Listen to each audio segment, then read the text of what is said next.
வசந்தன் கோ நிறுவனரும் முன்னாள் நாடாளுமன்ற உறுப்பினருமான மறைந்த எச் வசந்தகுமார் அவர்களின் 75வது பிறந்த நாளை முன்னிட்டு செங்கல்பட்டு மாவட்டம் கூடுவாஞ்சேரி பகுதியில் உள்ள வசந்தன் கோ கிளையில் ஏழை எளிய மக்களுக்கு அன்னதானம் வழங்கப்பட்டது.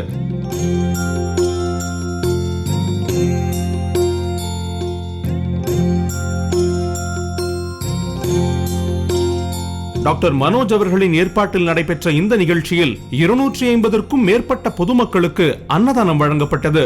இந்நிகழ்ச்சியில் கூடுவாஞ்சேரி வசந்தன் கோ கிளையின் மேலாளர் கோபி உள்ளிட்ட பலரும் கலந்து கொண்டனர்.